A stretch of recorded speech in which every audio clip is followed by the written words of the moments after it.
आदाब नाजरीन, उर्दू खबरों में आप सभी का खैर मकदम है। नजर डालते इस वक्त की खास खबरों पर।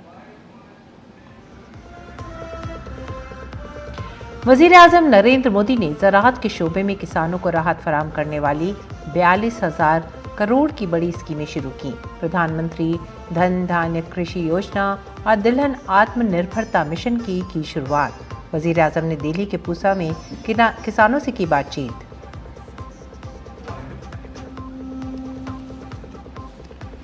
वज़ीर आज़म ने अपोजिशन को निशाना बनाते हुए कहा, हमने ज़राअत के हवाले से पिछली हुकूमतों का लापरवाह रवैया बदल दिया है। वज़ीर आज़म ने कहा कि काश्तकारी और ज़राअत हमेशा से हमारे तरक्की के सफ़र का एक अहम हिस्सा रहे हैं।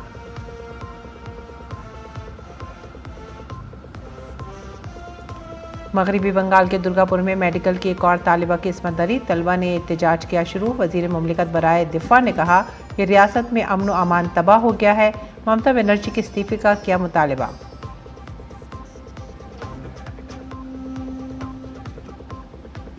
मरकजी वज़ीर दाखिला अमित शाह की मौजूदगी में बीजेपी सदर जेपी नड्डा की रिहाइशगाह पर कोर ग्रुप की मीटिंग जारी। ग्रैंड अलायंस बिहार इंतखाबात के लिए सीटों की तकसीम पर गौर ख्वास में है मसरूफ।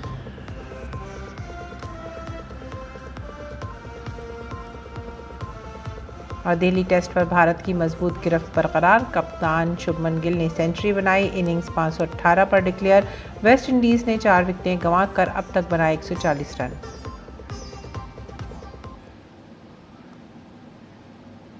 खबरें अब तफसील से। वज़ीर आज़म नरेंद्र मोदी ने इंडियन एग्रीकल्चरल रिसर्च इंस्टीट्यूट में खुसूसी ज़रेब प्रोग्राम में शिरकत की। कई स्कीमों को शुरू करने से पहले वज़ीर आज़म ने किसानों और प्रोड्यूसर ग्रुपों से बातचीत भी की। उन्होंने दालों के काश्तकारों, माही परवरी और बागबानी से जुड़े प्रोड्यूसरों से जानकारी ली। ये ऐसे किसान थे जिन्होंने पैदावार बढ़ाने और इख्तरा को फ़रोग़ देने के लिए मुख्तलिफ स्कीमों से फ़ायदा उठाया है। इन किसानों को फार्मर्स प्रोड्यूसर ऑर्गेनाइजेशन और एग्रीकल्चरल इंफ्रास्ट्रक्चर फंड के तहत माली मदद दी गई है। वज़ीर आज़म ने 24,000 करोड़ रुपए की लागत से प्रधानमंत्री धन धान्य कृषि योजना का आगाज़ किया। वज़ीर आज़म ने कहा कि हुकूमत ज़राअत को जदीद तरीक़ों से लैस बनाने और किसानों बिलखुसूस छोटे किसानों के लिए इजाफी आमदनी को फ़रोग़ देने पर तवज्जो दे रही है। आज देश का मिजाज ऐसा बन गया है कि वो कुछ उपलब्धियों से ही संतुष्ट नहीं होता है। हमें विकसित बनता है तो फिर हर क्षेत्र में लगातार बेहतर करते ही रहना होगा, सुधार करना ही करना होगा। इसी सोच का परिणाम है पीएम धन धान्य कृषि योजना। और इस योजना की प्रेरणा बनी है आकांक्षी जिला योजना की सफलता। पहले की सरकारें देश के 100 से अधिक जिलों को पिछड़ा घोषित करके भूल गई थी। हमने उन जिलों पर विशेष ध्यान केंद्रित किया, उनको आकांक्षी जिला घोषित किया। इन जिलों में बदलाव का हमारा मंत्र था कन्वर्जेंस, कोलैबोरेशन और कंपटीशन। यानी पहले हर सरकारी विभाग अलग अलग योजनाओं, जिले के हर नागरिक सबको जोड़ो, फिर सबका प्रयास के भाव से काम करो और उसके बाद बाकी जिलों के साथ स्वस्थ स्पर्धा करो। इस अप्रोच का फायदा आज दिख रहा है। वज़ीर आज़म ने कुदरती काश्तकारी और नामियाती काश्तकारी को फ़रोग़ देने पर भी तवज्जो मरकूज़ करवाई। उन्होंने कहा कि चाहे वो मवेशी पालने वाले हों या किसान, हुकूमत ने गुज़िश्ता 11 सालों में उनकी पैदावारी लागत को कम करने, बेहतर बीज, खाद और आबपाशी जैसी सहूलियात फराहम करने के लिए कई महाज़ों पर बैक वक्त काम किया है। वज़ीर आज़म ने कहा कि अब मुल्क को दालों के शोबे में खुद कफील बनाने की बारी है।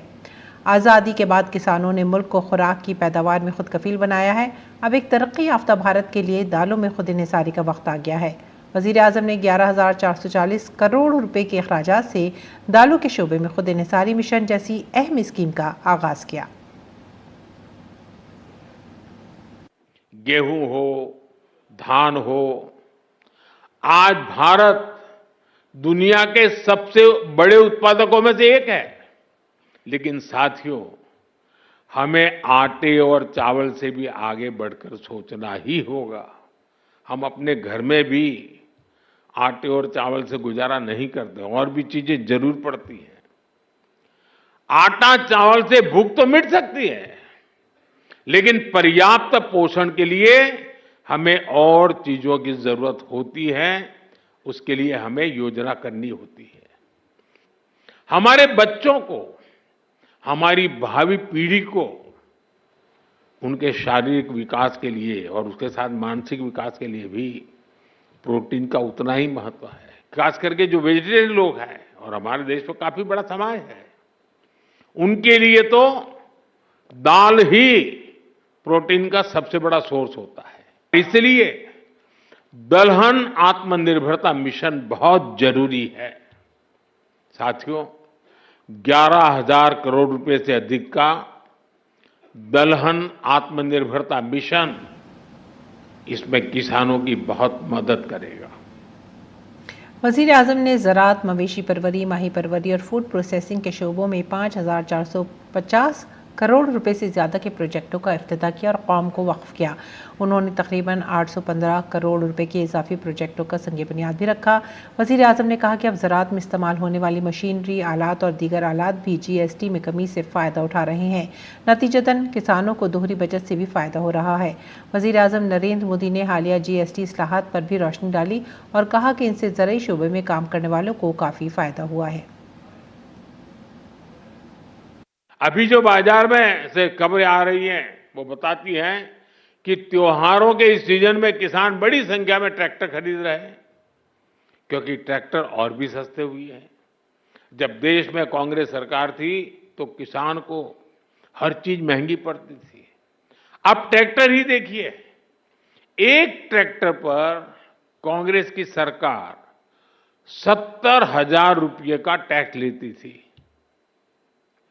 वहीं GST में नए सुधार के बाद वही ट्रैक्टर में सीधे करीब 40,000 रुपये सस्ता हो गया है। साथियों, किसानों के उपयोग की बाकी मशीनों पर भी GST बहुत कम किया गया है। जैसे धान रोपने की मशीन है, उस पर 15,000 रुपये की बचत होगी। इसी तरह पावर टिलर पर 10,000 रुपये की बचत पक्की हो गई है। थ्रेसर पर भी आपको 25,000 रुपये तक की बचत होगी। टपक सिंचाई, फवारा सिंचाई से जुड़े उपकरण हो, कटाई मशीन हो, सभी पर GST में भारी कमी की गई है। मरकजी वजीर ज़राअत शिवराज सिंह चौहान ने दिल्ली में इंडियन एग्रीकल्चरल रिसर्च इंस्टीट्यूट में एक खुसूसी ज़राई प्रोग्राम से खिताब किया। मरकजी वजीर ने किसानों की फलाह बहबूद को तरजीह देने के लिए वजीर आज़म नरेंद्र मोदी की तारीफ की। मरकजी वजीर ज़राअत ने कहा कि अशिया और खदमात टैक्स GST स्लैब में कमी से किसानों को बड़ी राहत मिली है। कृषि यंत्रों पर GST की दरों को कम करके किसानों को बड़ी राहत दी है। छोटे ट्रैक्टर पर 23,000 रुपया बचेंगे, 35 हार्स पावर के ट्रैक्टर पर लगभग 43,000 रुपया बचेंगे और बड़े ट्रैक्टर पर भी लगभग 65,000 रुपया तक बचेंगे। अलग अलग कृषि के यंत्र सस्ते हुए हैं। प्रधानमंत्री जी, हम आभारी हैं, धन्यवाद देते हैं आपको। किसानों का हित आपके लिए सर्वोपरि है और इसलिए इसी मंच से आपने उद्घोषित किया था कि देश के हित सबसे ऊपर है और किसानों के हितों के साथ कोई समझौता नहीं होगा। और मगरबी बंगाल में मेडिकल की एक और तालिबा की इस्मत दरी का वाक़या सामने आया है। ये वाक़या कल शाम दुर्गापुर के एक प्राइवेट मेडिकल कॉलेज में पेश आया। बताया जा रहा है कि सेकेंड ईयर की तालिबा अपनी एक सहेली के साथ खाने के लिए बाहर गई हुई थी कि उसको निशाना बनाया गया। मेडिकल कॉलेज के करीब नामालूम अफराद ने उस पर वहशियाना हमला कर दिया और उसका फ़ोन छीन लिया। मुतासरा दूसरे साल की तालिबा बताई जा रही है। इसका ताल्लुक़ उड़ीसा से है। मेडिकल तालिबा के अहल खाना की जानिब से दर्ज कराई गई शिकायत की बुनियाद पर तहक़ीक़ात शुरू कर दी गई हैं। दुर्गापुर मेडिकल कॉलेज के तलबा ने इसके खिलाफ एहतजाज शुरू कर दिया है।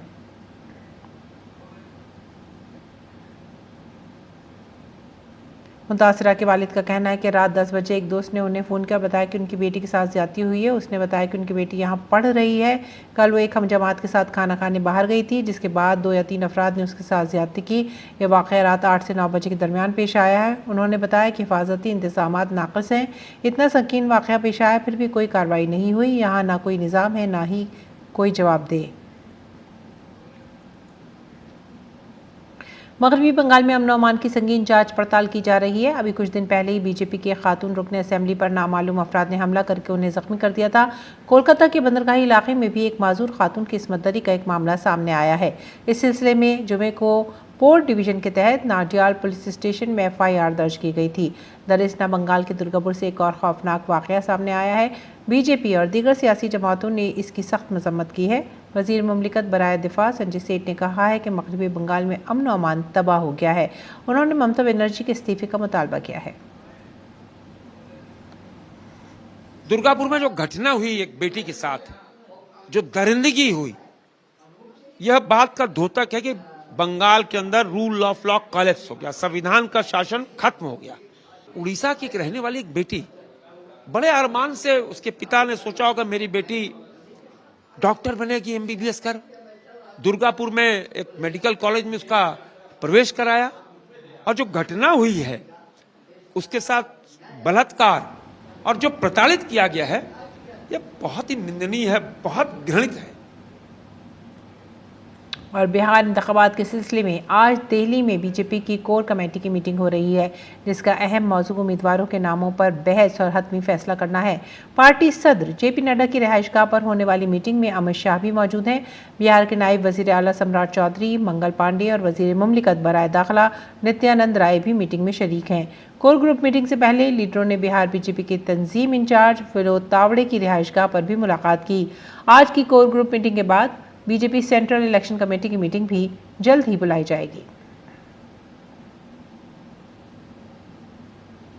इस बार बिहार के राघवपुर असेंबली सीट पर दिलचस्प मुकाबला हो सकता है। उन कयास आराइयों के दरमियान के जन स्वराज पार्टी के बानी प्रशांत किशोर वहां से इलेक्शन लड़ेंगे। प्रशांत किशोर ने कहा है कि मैं राघवपुर जा रहा हूं और वहां के लोग जो भी फैसला करेंगे वही होगा। गौरतलब है कि राघवपुर RJD की रिवायती सीट रही है और तेजस्वी यादव फिलहाल वहां से MLA हैं। राजद के वहां पर जो उनका आधिपत्य है, उसके खिलाफ जन स्वराज की बात को घर घर पहुंचाया है। उनके साथ जाकर बैठेंगे, कुछ लोगों से मुलाकात करेंगे, उनके साथ बैठकर उनकी जो भावना है उसको समझने का प्रयास करेंगे, ताकि कल जब केंद्रीय कमेटी की बैठक हो तो उसमें उनकी बात को शामिल किया जाए। और कल उस पर जैसे बाकी सीट पर निर्णय होगा वैसे राघोपुर पर भी होगा। इसलिए आज मैं खुद से जा रहा हूं राघोपुर, दिन भर रहूंगा। हमारे लड़ने की बात सुन के तेजस्वी यादव को राघोपुर छोड़ के भाग जाना है। 2 जगह से तो उनको लड़ना ही पड़ेगा। खाली ये चर्चा चल रही है कि प्रशांत किशोर जन स्वराज वहां लड़ने आ रहा है तो तेजस्वी यादव दूसरी सीट खोज रहे हैं। उनका भी हालत वही होगा जो राहुल गांधी का अमेठी में हुआ, छोड़कर गए वायनाड तो अमेठी से ही हार गए। और बिहार में NDA में सीटों की तकसीम के बारे में नायब वजीर आला सम्राट चौधरी ने दावा किया है कि हलीफ जमातों के साथ बातचीत तकरीबन मुकम्मल हो चुकी है और जल्दी सीटों का ऐलान कर दिया जाएगा। उन्होंने ये भी कहा है कि NDA में कोई भी नाराज नहीं है। ये बयान एक ऐसे वक्त में आया है जब दिल्ली में पार्टी के कोर ग्रुप की एक अहम मीटिंग जारी है। आइंदा लोकसभा इंतखाबात में NDA का मुकाबला तेजस्वी यादव की क़यादत वाले इंडी इत्तेहाद से होगा, जिसमें कांग्रेस और बाएं बाजू की कई जमातें शामिल हैं। इस दौरान प्रशांत किशोर की जन स्वराज पार्टी ने भी तमाम सीटों पर इलेक्शन लड़ने का दावा करते हुए मुकाबले को दिलचस्प बना दिया है। सब लोगों से वार्ता चल रही है और पार्टी के अंदर मंथन चल रहा है। जल्दी सब चीज आपके सामने, कोई नाराजगी नहीं है, सबने अपनी अपनी बात। LJP रामविलास के कौमी सदर चिराग पासवान की मौजूदगी में LJP पार्लिमानी बोर्ड की एक मीटिंग दिल्ली में हुई। मीटिंग में पार्टी के तमाम अरकान असेंबली और ओहदेदारान मौजूद थे। मीटिंग के बाद LJP रामविलास के कौमी तर्जुमान धीरेन्द्र कुमार मना ने कहा कि सब कुछ ठीक है। नशिस्तों की तकसीम का ऐलान 1 से 2 दिन में कर दिया जाएगा। केंद्रीय संसदीय बोर्ड की बैठक हुई, क्रिया अभी जारी है और बहुत जल्द आप लोगों को सहमति एक साथ जितने गठबंधन के बड़े नेता हैं उन लोगों के साथ साझा कर दी जाएगी। दरअसल बिहार में कांग्रेस तशरीह कमेटी के चेयरमैन और एक सीनियर लीडर अखिलेश प्रसाद सिंह ने कहा है कि महागठबंधन के अंदर सीटों की तकसीम का समझौता हो गया है और जल्द ही उसका ऐलान भी किया जाएगा। आरजेडी ने कांग्रेस के इनकार के बावजूद अपने लीडर तेजस्वी यादव को वजीर आला का उम्मीदवार करार दिया है। आरजेडी के कौमी सदर लालू प्रसाद यादव की सदारत में पार्टी ने मरकजी पार्लिमानी बोर्ड के इजलास में एक करारदाद पेश की।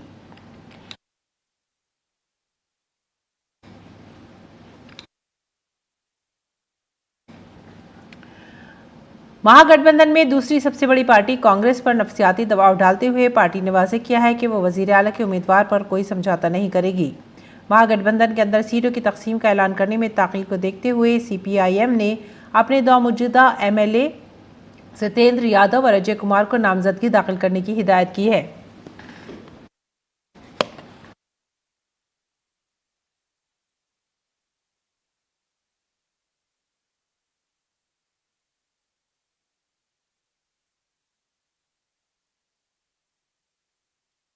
माते भी सीटों की तकसीम में ताख़ीर से कुछ नाराज हैं। बिहार में इंतखाबात की हलचल को लेकर दिल्ली में एनडीए की मीटिंग को लेकर सियासी सरगर्मियां अपने उरूज पर पहुंच रही हैं। मीटिंग से पहले हिंदुस्तानी अवाम मोर्चा पार्टी के सरबराह जितेन राम मांझी ने कहा है कि हम एनडीए के इत्तेहादी हैं और एनडीए के लीडर दिल्ली में हैं और हम भी अब दिल्ली जा रहे हैं। मांझी के इस बयान ने सियासी हलकों में बहस छेड़ दी है। फैसला होना है, दिल्ली में यहाँ भी बातें हुई है, वहाँ भी बात होने वाली है। हम एनडीए के पार्टनर हैं, एनडीए के नेता लोग तो दिल्ली में ही बैठे हैं, हमारे सभी लोग गए भी हैं, हम भी पीछे से जा रहे हैं। मरकजी वजीर अश्विनी वैष्णव ने नई दिल्ली रेलवे स्टेशन पर नए तामीरशुदा होल्डिंग एरिया का मुआयना किया। इस मौके पर उन्होंने कहा कि मुसाफिरों की सहूलत के लिए एक मुस्तकिल इलाका यात्री सहूलत मरकज बनाया गया है। यहाँ आने वाले मुसाफिरों को सहूलत फराहम करेगा, खासतौर पर वो लोग जो बगैर रिजर्वेशन टिकट के होते हैं। इस तरह के इंतजामात मुल्क भर के 76 स्टेशनों पर किए जा रहे हैं। इस निज़ाम को नई सतह पर लाने की हर मुमकिन कोशिश की जा रही है, जिसका मकसद रेलवे मुसाफिरीन को सहूलत फराहम करना है।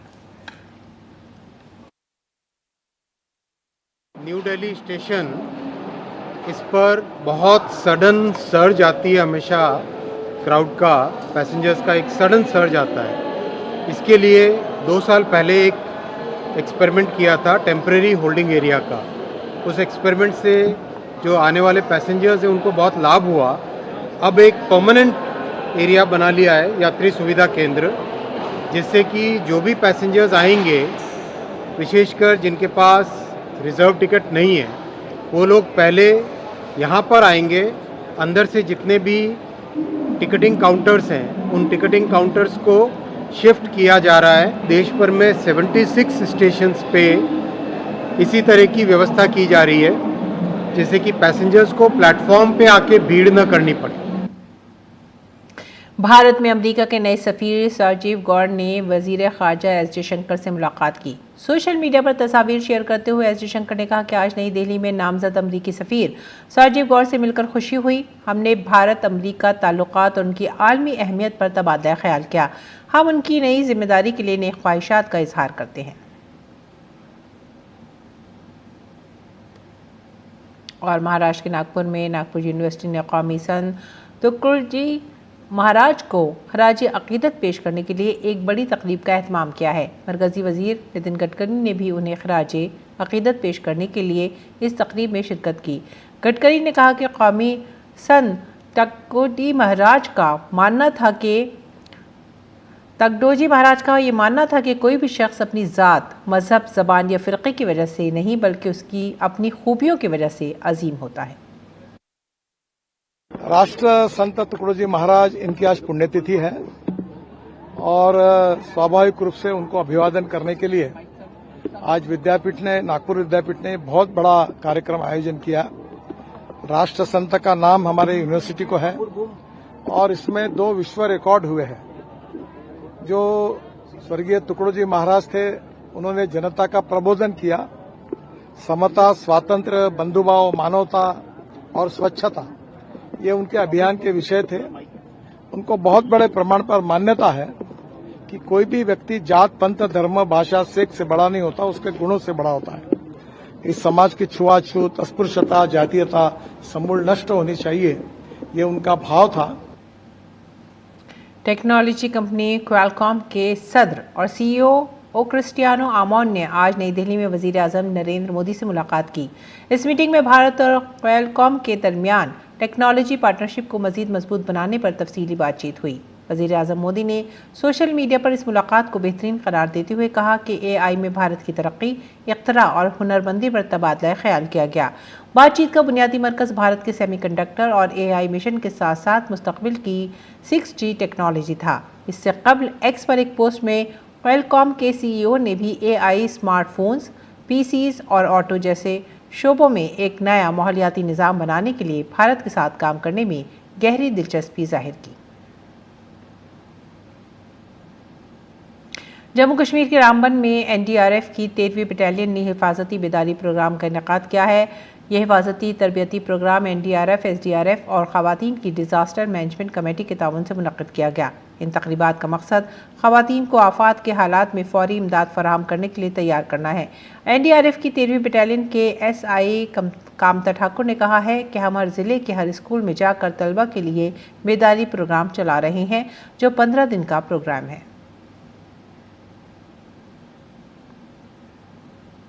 उत्तर प्रदेश के वज़ीर आला योगी आदित्यनाथ ने आज कालीन की सनत माने जाने वाले इलाके भदोही में इंडिया कारपेट एक्सपो 2025 का इफ्तिताह किया। इस मौके पर उन्होंने कहा कि उत्तर प्रदेश के भदोही, मिर्ज़ापुर और वाराणसी मुल्क में कालीन साजी के बड़े मराकज़ हैं। इसकी हौसला अफजाई के लिए वज़ीर आज़म ने यहाँ इंडिया एक्सपो मार्ट कायम किया। योगी आदित्यनाथ ने कहा है कि इंडिया कारपेट एक्सपो गुज़िश्ता 4 सालों से लगातार मुनक़्क़िद किया जा रहा है ताकि यहाँ हाथ से बने हुए कालीन की बरामद को आसान बनाया जा सके। इसलिए गैर मुल्की खरीदारों को यहाँ मदऊ करके इस प्रोग्राम को फ़रोग़ दिया जा रहा है। 8-10 वर्षों में डबल इंजन की सरकार के द्वारा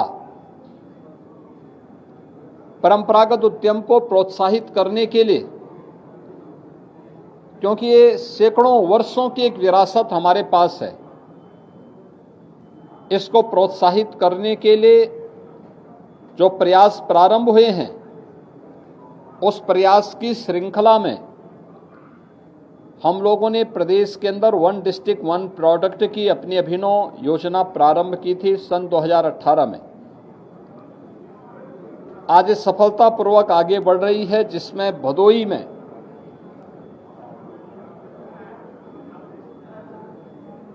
1 डिस्ट्रिक्ट 1 प्रोडक्ट में हमने कारपेट को ही उसका पार्ट बनाया है।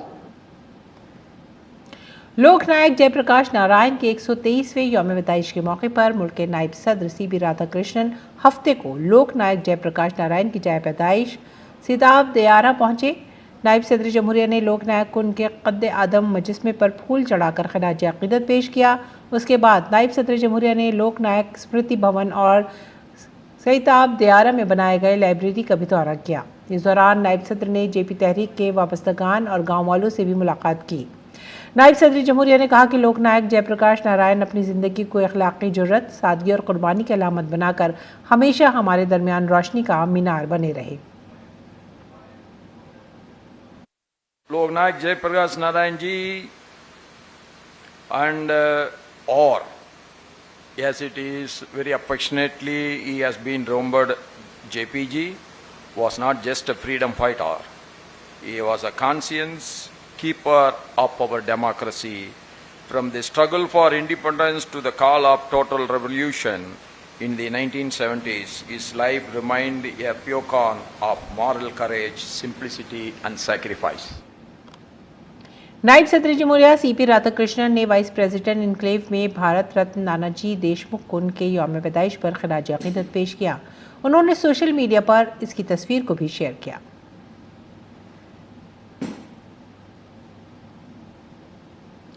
मुजाहिद आज़ादी लोकनायक जयप्रकाश नारायण का आज यौम पैदाइश है। इस मौके पर वज़ीर आज़म नरेंद्र मोदी ने लोकनायक जयप्रकाश नारायण को खराज अक़ीदत पेश किया।